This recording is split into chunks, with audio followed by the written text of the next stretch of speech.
सो दोस्तों UP TGT PGT exams आपका अभी होना है।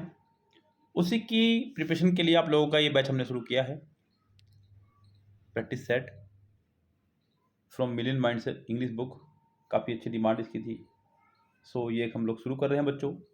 सेट नंबर 1 और इसका पार्ट 1 है आज ये बच्चों। पूरा सेट शायद पहली वीडियो में ना हो पाएगा पूरा ये, तो हम लोग इसको पार्ट्स में डिवाइड कर देंगे, लेकिन आप लोग इसे थोड़ा सा ढंग से पढ़ लेंगे, ज़्यादा अच्छा रहेगा, जिससे कि आपके मार्क्स इंक्रीज हो सकें। मैं सौरभ जैन स्वागत करता हूं आपके अपने चैनल पर। इसको सब्सक्राइब करके बेल आइकन प्रेस कर लीजिएगा, क्योंकि हम लोगों ने यहाँ पर आपका स्पेशल प्रैक्टिस सेट का ही सेशन चलाया है, जिससे आप लोग अपने मार्क्स को खूब अच्छे से इंक्रीज कर सकें। सो गाइस, जुड़ रहिए इसी तरह से ही और करिए तैयारी खूब अच्छे से। ओके दोस्तों, चलिए शुरू करते हैं अपनी बात को हम लोग यहाँ पर अपने आज के सेट के साथ में, क्योंकि बड़ा इंपॉर्टेंट बुक है आपके लिए और इम्पोर्टेंट भी है एग्ज़ाम। चलिए गाइस, शुरू करते हैं अपनी कहानी को यहाँ से। सेट नंबर 1 आपके सामने बच्चों यहाँ पर कुछ इस तरह से है। ये आपका है पहला वोकेबलरी से ही सेशन बच्चों। यहाँ पर देखिए, आपको बच्चों बता दूं मैं, ये वोकेबलरी और ग्रामर पोर्शन जो है आपका पूरा ग्रामर पोर्शन के अंदर ही गिना जाएगा, और ये आपका पूरा जो है 55 मार्क्स का पोर्शन है। ये अच्छे खासे आपको 55 मार्क्स देकर के जाएगा बच्चों, ये जो कि बहुत बड़ी संख्या है अपना में। 55 मार्क्स, तो खूब अच्छे तैयारी करें। यस, अब हमारे पास जैसे कि पहला वर्ड आपका आ रहा है ये ओबेसेंस। यस, ओबेसेंस का मतलब होता है अभिवादन करना, दंडवत प्रणाम करना किसी को, बिल्कुल साष्टांग बोलते हैं हमारे अकॉर्डिंग टू हिंदू मैथोलॉजी, प्रणाम करना। तो उसके हिसाब से गाइस, तो यहाँ पर जस्टिफिकेशन, कंडक्ट, डिफरेंस या फोरथॉट। तो गाइस यहाँ पर आपको आ जाएगा कंडक्ट। कंडक्ट मतलब बिहेवियर, आपका बर्ताव, आपका रवैया किसी के प्रति। सो यहाँ बच्चों पहला जो क्वेश्चन हो जाएगा, उसका जो आंसर है गाइस आपका हो जाएगा कंडक्ट। क्या हो जाएगा आपका यहाँ पे? कंडक्ट। सो इंपॉर्टेंट क्वेश्चन, पहला ही क्वेश्चन बच्चों वोकेबलरी, क्योंकि वोकेबलरी इतनी इजी एग्जाम में नहीं आएगी जितना आप लोग सोच रहे हैं। बहुत सारे बच्चे तैयारी कर रहे हैं होंगे एग्जाम की, लेकिन बच्चों एग्जाम्स की लिहाज से आपको लोग तैयारी करनी होगी, तभी ज़्यादा आप सीख पाएंगे कुछ। चलिए बच्चों, अगला क्वेश्चन कह रहा है कि which period of Shakespeare's career life is referred to as lost year. इनमें से कौन सा पीरियड जो है इसका लॉस्ट ईयर के नाम से जाना जाता है विलियम शेक्सपियर का? बच्चों ये वो पीरियड था जिस समय पर इन्होंने कुछ भी नहीं लिखा या अपनी एक्टिंग में व्यस्त हो चुके थे। सो कौन सा ईयर था बच्चों? सबसे पहले चीज़ तो आप ध्यान रखें कि वो जो पीरियड था वो 7 साल का था। यस, अगर आप यहाँ पे कभी कंफ्यूज हो जाएं कि ईयर कौन सा था, वो तो ईयर कहाँ से कहाँ तक था, अगर आप इस बात को लेकर कंफ्यूज हो जाएं तो यहाँ पर ये कंफ्यूजन हमारी दूर हो जाए कम से कम बहुत बड़ी। वो जो पीरियड था बच्चों वो 7 साल का था, और यहाँ पे 7 साल का डिफरेंस कितनों के बीच में आ रहा है जरा उसे देख लीजिएगा आप लोग यहाँ पर।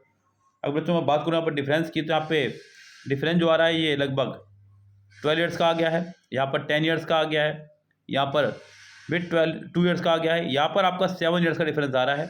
तो इसका आंसर आपका हो जाएगा डी करेक्ट। ओके गाइस, तो सेकंड का आंसर आपका हो जाएगा डी, पूरी तरह से करेक्ट। आगे बढ़ेंगे गाइस, यहाँ पर हम लोग अगले क्वेश्चन पर कह रहा है कि चूज द करेक्ट स्पेलिंग। बच्चों आपको यहाँ पे एक करेक्ट स्पेल ढूंढना है। एनिवर्सरी का सही स्पेल यहाँ पर क्या रहेगा? यस, एनिवर्सरी आपने कई बार लिखा होगा और देखा भी कई बार होगा, तो उसी से आप लोग लिख के देख लें। स्पेलिंग करेक्शन वाला पोर्शन कभी भी अगर एग्जाम में आएगा तो गाइस आप लोग क्या करेंगे कि आप लोग स्पेलिंग को लिख के देखें और फिर अपनी स्पेलिंग को उसकी स्पेलिंग से मैच करें, वो ज़्यादा बेहतर होगा। देखिए गाइस, मैं यहाँ पे स्पेलिंग लिख रहा हूँ एनिवर्सरी की, उससे आप लोग अंदाजा लगाइएगा थोड़ा सा।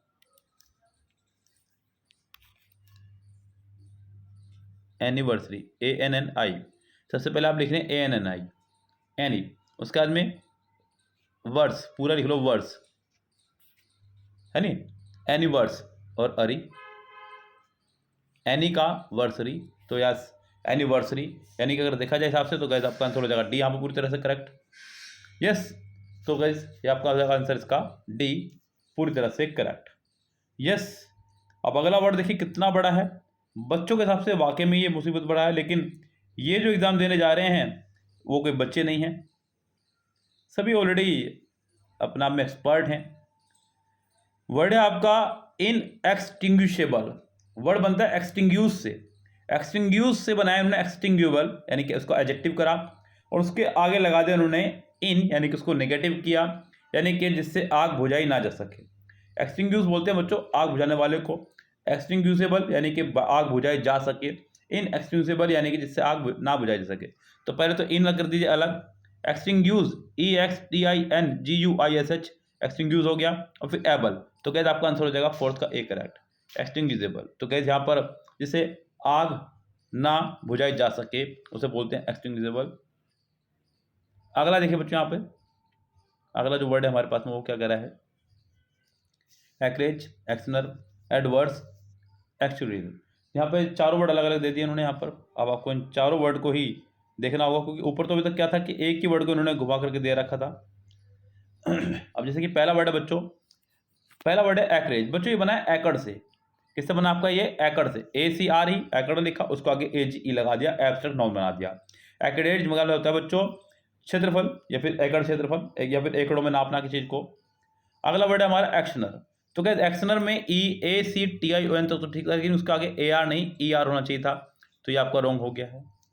एडवर्स की स्पेलिंग गलत है गाइस, एडवर्स में ADVER होना चाहिए था। एडवर्स का मतलब होता है गाइस विपरीत परिस्थिति, यस, हानिकर या विपरीत। तो यहाँ पर आपका एडवर्स की स्पेलिंग यहाँ पर हो चुकी है गलत। उससे अगला है गाइस हमारा एक्चुरियल, ये गाइस बना आपका ACTUA, उसके बाद में RIAL होना चाहिए था, ज़्यादा अच्छा रहता। ये आपका एक एडजेक्टिव है, और एडजेक्टिव बच्चों आखिरी में AL लगाने से बनता, ना कि EL, यस। तो एक्चुरियल यानी कि एक ऐसा व्यक्ति जो जीवन, वो तो बीमा वगैरह होता है उसकी जो किस्त वगैरह, मतलब उसका जो आंकलन करता हो, बस कुल मिला के बात ये है। आगे बढ़ते हैं बच्चों के क्वेश्चन पे। यहाँ पे क्या कह रहा है कि ये भी वोकैबुलरी से ही है, आपको बताना है कि यहाँ पे कौन सी स्पेल यहाँ पे पूरी तरह से करेक्ट है। चलिए गाइस, पहला वर्ड है LACCOLITH।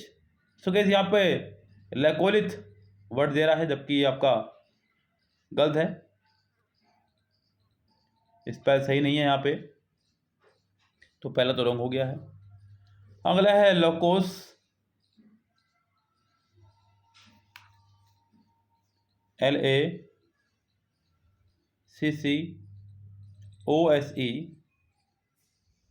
मुझे तो ये भी नज़र आ रही है बच्चों गलत सी कुछ। लैकोस वर्ड क्या है ये। अगला है लैक्रोस और लैक्टम, ये चारों ही वर्ड कुछ अजीब से लग रहे हैं देखने में। पहला वर्ड बस मुझे कुछ सही लगा कहीं हद तक, और यही मैं इसका सही आंसर लगाऊंगा गाइस, लैकोलिथ। यहाँ पे पहला सही है बच्चों, बाकी सब गलत है यहाँ पे, यस।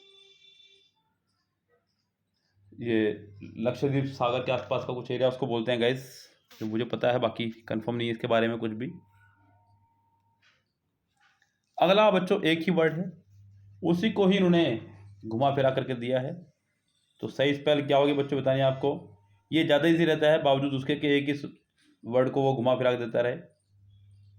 तो गैस यहाँ पर जो सही स्पेल होगी आपको उसे ढूंढना है। तो गैस यहाँ पर मुझे लग रहा है कि मेलस्ट्रोम, तो पहला तो गलत होगा, मेलस्ट्रोम भी रॉन्ग हो गया। सेट फोर्थ इसका आंसर हो जाएगा इस करेक्ट, मेलस्ट्रोम, ये यहाँ पे डी इसका आंसर हो जाएगा करेक्ट। चलिए ठीक है, क्वेश्चन नंबर 8 देखिएगा यहाँ पे। क्वेश्चन नंबर 8 में क्या कह रहा है भाई, यहाँ पे कह रहा है कि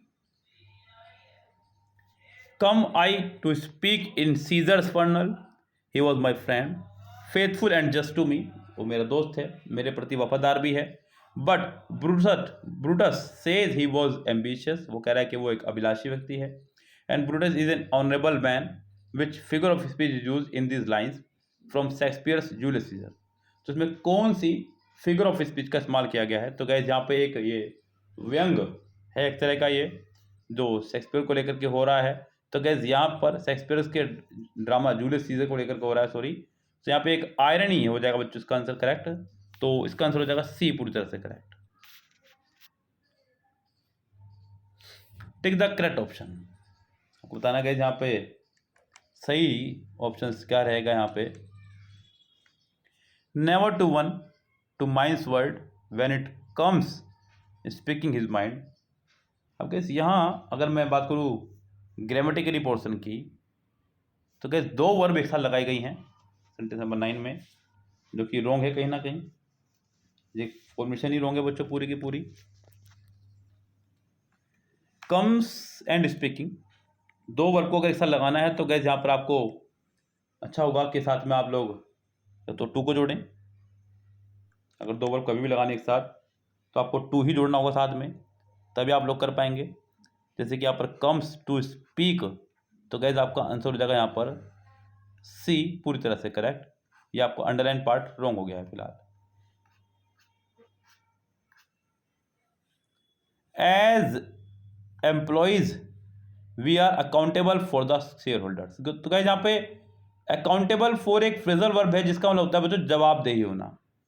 क्या होना होता है बच्चों? जवाबदेही किसी चीज के प्रति। तो गैस यहाँ पर ये एक फ्रेजल वर्ब का सही तरह से उपयोग नहीं किया गया है। अकाउंटेबल टू आपका होना चाहिए था प्रॉपर मीनिंग के साथ में, तो गैस यहाँ आपका आंसर हो जाएगा बी पूरी तरह से correct. As employees we are accountable to the stakeholders, तो हम लोग जो है जवाब देंगे स्टेक होल्डर्स को, तो गैस यहाँ पर आपका आंसर हो जाएगा बी पूरी तरह से करेक्ट। अभी तो फिलहाल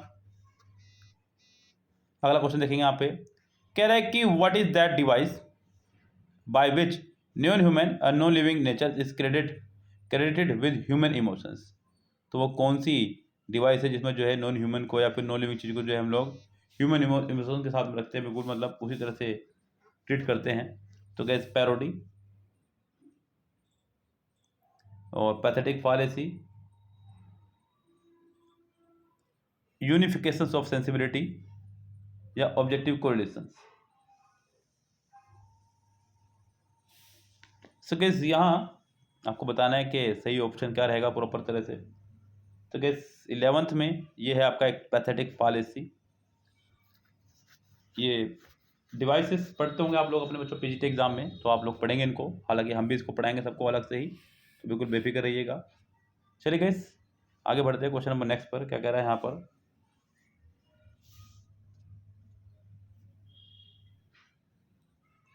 फाइंड द सिनोनिम्स, आपको बताना इसका सिनोनिम्स क्या रहेगा। Choose the synonyms of the word wave, WAIVE।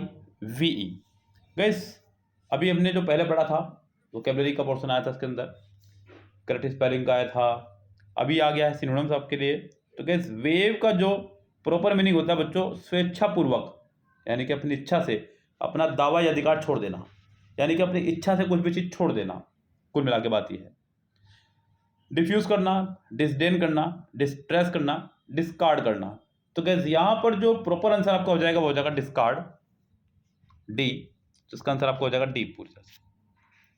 Choose the example sentence in passive voice, आपको ढूंढना है कि कौन सा सेंटेंस जो इनमें से पैसिव वॉइस में है। तो गैस बहुत ईजी है, कोई बड़ा काम नहीं है यहाँ पर। पैसिव वॉइस के लिए मैंने आपको ऑलरेडी एक ट्रिक बताई हुई है। कभी भी अगर आपको इस तरह के सेंटेंसेस देखने को मिल जाएं कि कौन सा सेंटेंस में से पैसिव में है, तो उसके लिए मैंने आपको एक ट्रिक बताई हुई है, आप उसी को फॉलो करेंगे ज़्यादा अच्छा रहेगा बच्चों। एक ही ट्रिक को फॉलो करते रहेगा ज़्यादा अच्छा रहेगा। 50 ट्रिक के चक्कर में पड़ेंगे तो आप लोग कुछ भी नहीं कर पाएंगे। मैंने आपको हमेशा बताया हुआ गाइस, जब भी आपको पैसिव बनाना हो तो ध्यान रखें कि बी की फैमिली का आना, बी की फैमिली का आना। अगर बी की फैमिली साथ में आ रही है गाइस तो समझिएगा कि सेंटेंस आपका पैसिव है। क्या सेंटेंस गाइस आपका? ये पैसिव है सेंटेंस। अब गाइस बी की फैमिली के अंदर कौन कौन रहता है आपका? मैंने आपको बताया कि बी की फैमिली में आपका इज, एम, आर, वोज, वर, ये 5 तो उसके नौकर ही हैं, और उसके बाद में बीन और बीइंग, 8 लोगों का परिवार है बी का। इन सभी के साथ में बच्चों थर्ड फॉर्म का आना, वर्ब की थर्ड फॉर्म का आना क्लियर करता है कि मैं पैसिव में हूँ। अब गाइस अगर मैं यहाँ बात करता हूँ तो सेंटेंस में कहीं पर भी आपका बी की फैमिली नहीं है, इस पार्ट में भी कहीं बी की फैमिली नहीं है, यहाँ बी की फैमिली आपकी आई है, साथ में थर्ड फॉर्म भी आई है, बस ये सेंटेंस आपका पैसिव है। इसका मतलब इसका आंसर आपका हो जाएगा C correct. The passive voice of the cop was forcing through the crowd is, तो कैसे यहाँ पर मुझे द कोप दिखाई दे रहा है, मुझे वॉज वर प्लस आईएनजी दिखाई दे रहा है। जब बच्चों आपको वॉज वर प्लस आईएनजी दिखाई दे एक्टिव सेंटेंस में, तो पैसिव बनाते समय आपको वॉज वर तो रखना ही रखना है, साथ में बीइंग ढूंढना है और थर्ड फॉर्म। तो वॉज वर भी है, बीइंग भी है, थर्ड फॉर्म भी है। Was were plus N G race से बाहर और यहाँ पे भी शामिल हुआ।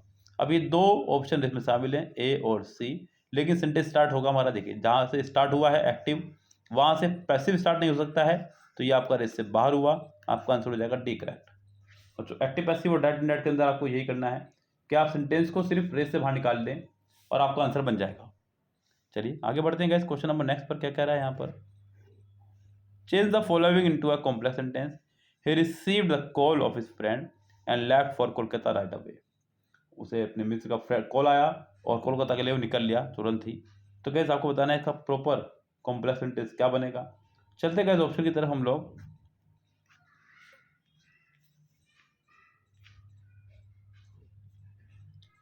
Receiving the call of his friend, receiving the call of his friend, अपने फ्रेंड का कॉल रिसीव करने के बाद में he left for Kolkata right away. Very good. He received the call of his friend therefore he left for Kolkata right away, जी नहीं, ये तो बिल्कुल गलत हो जाएगा। As soon as he received the call of his friend he left for Kolkata. तो guys इसका आंसर आपको हो जाएगा सी, यहाँ पर पूरी तरह से करेक्ट। अगले क्वेश्चन की तरफ चलते हैं। यहाँ पर क्वेश्चन नंबर 16 कह रहा है कि इसका नियरेस्ट मीनिंग क्या होगा। बच्चों नियरेस्ट मीनिंग से मतलब है कि आपको यहाँ पे इसका साइनो बताना है। साइनो यानी कि इसका बताना आपको बच्चों सेम मीनिंग। हिंदी में कहो तो गाइस इसका बताना आपको पर्यायवाची। देखिए कितने प्यारे प्यारे वर्ड आपके एग्जाम में आ रहे हैं। ये वर्ड है आपका स्मटी, यानी कि एक एडजेक्टिव है गाइस यहाँ पे स्मटी। स्मटी आपका एक एडजेक्टिव है जिसका मतलब होता है अश्लील, गंदा, बेहुदा या मैला। अश्लील, गंदा, बेहुदा या मैला। तो गाइस ऑप्शन हमारे पास इनडिसेंट, अनवांटेड, फ्रॉड, इंटिमिडेट। तो यहां पर जो गाइस इसका प्रॉपर आंसर हो जाएगा वो हो जाएगा आपका इनडिसेंट, क्योंकि डिसेंट माना होता है सभ्य, इन लगाने पे ये नेगेटिव बन गया है असभ्य। इसका आंसर आपका हो जाएगा ए ही करेक्ट। अगला सेंटेंस देखिए क्या कह रहा है बच्चों, यहां पर कह रहा है कि the meaning of look to your laurels. बच्चों ये एक आपका एक इडियम है। इडियम्स है बच्चों आपका, यानी कि इसका मीनिंग आपका हो जाएगा जो आपने अभी तक कमाया है उस पर ही निर्भर रहना, यानी कि उसका ही कमाना, उसका ही खाना, आगे के लिए मेहनत ना करना। Look to your laurels, so guys be careful not to lose your superior position to a rival. So आपका आंसर हो जाएगा A correct. The meaning of word, ये रहा आपके सामने, फिर से दो वर्ड आ चुके हैं। अब आपको यहाँ पे सिर्फ मीनिंग ही पूछ रहा है, तो इसका मतलब ये आपका सिनोनिम्स ही पूछ रहा है गाइस। यहाँ पर वर्ड हमारा अटेंट, अटेंचुएट। Very good. चलिए गाइस ये आपका एक वर्ब है अटेंचुएट, जिसका मतलब होता है गाइस मूल्य घटाना किसी चीज का, या फिर दुबला पतला के लिए लगता है, कम करने के अर्थ में हम लोग इसका इस्तेमाल करते हैं। किसी भी चीज को कम करने के अर्थ में हम लोग जब बात करते हैं तो हम लोग बात करते हैं अटेंचुएट। तो गाइस यहां पर जो इसका मीनिंग निकल रहा है, यहां पर हार्मफुल हानिकारक, अगला है इंक्रीज बढ़ाना, ग्रूसम भयानक, लेसन कम करना। तो यहां बच्चों इसका जो पूरा मीनिंग निकल जाएगा हो जाएगा डी पूरी तरह से करेक्ट। यस गाइस चलिए नेक्स्ट चलते हैं नेक्स्ट सेंटेंस की तरफ। अगला जो हमारा वर्ड है वो है वोकैबुलरी से, वर्ड है हमारा डॉज, DOGGED। यहां पर हम लोग इसको पढ़ेंगे Dodge.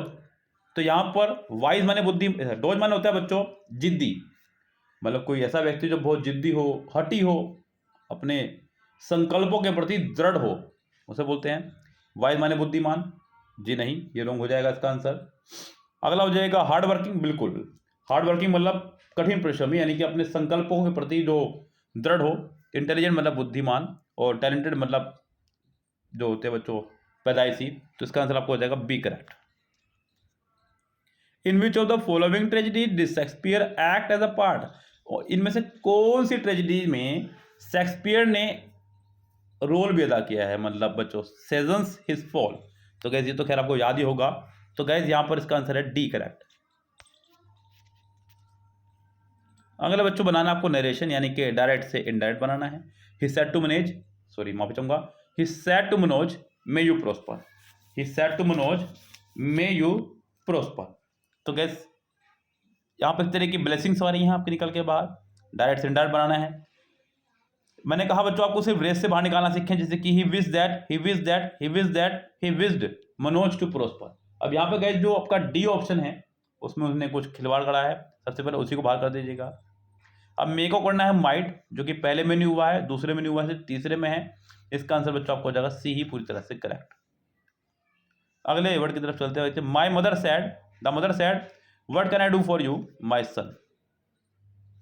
The mother said to her son what she could do for him. The mother ask, बच्चों क्वेश्चन मार्क्स वाला है तो सैड टू को सैड टू नहीं रखेंगे, आपको आस्क बनाना होगा। आस्क हमारा 3 में है, ए आपका रेस से बाहर। Very good. उसके बाद में गए हमारे पास mother ask her son what she did. The mother ask her son what she could do. बिल्कुल गाइस इसका आंसर आपको हो जाएगा सी करेक्ट। कैन को हम लोग कुड में कन्वर्ट किया करते हैं गाइस, तो ध्यान रखें इसका आंसर हो जाएगा आपका सी करेक्ट। 22 का सी ऑप्शन हो जाएगा correct. My daddy sad, my daddy always says getting up early in the morning is a good habit. बच्चों ये सेंटेंस अगर देखा जाए तो ये एक हैबिट पर है सेंटेंस आपका, ऐसा इसलिए बच्चों यहाँ पे हैबिट आ गया इसलिए हैबिट पे है। अगर यहाँ पे हैबिट नहीं आता तब भी getting up early in the morning is a good for health, ऐसे ही बोल देता तब भी मतलब सुबह सुबह उठना स्वास्थ्य के लिए फायदेमंद है, तब भी आपका एक नेचुरल सेंटेंस था। तो क्या दूसरी बात यहाँ पे सेज आ गया है, जब हमारा इन्वर्टेड कोमा से पहले वाले पार्ट के अंदर सेज या विल से आ जाता है गाइस, तो हम लोग नेक्स्ट पार्ट के टेंस को चेंज नहीं करते, ध्यान रखें। सेंटेंस हमारा इजीली आपका चलना शुरू हो जाएगा। यहाँ पर my daddy always says that to, तो गाइस दैट भी लगा दिया है, टू भी लगा दिया है, ये रेस से बाहर हो गया आपका सेंटेंस। अगला पकड़ेंगे सेंटेंस यहाँ पे, my daddy always says that getting up early in the morning is a good habit. बिल्कुल मुझे लग रहा है कि यही इसका आंसर होना भी चाहिए, इस पे ज़्यादा मुझे संभावनाएं नजर आ रही हैं। माई डैडी ऑलवेज एडवाइस, बिल्कुल नहीं बच्चों, चेंजेस कुछ नहीं करेंगे, वांस भी नहीं करेंगे, आपका आंसर हो जाएगा बी ही पूरी तरह से करेक्ट।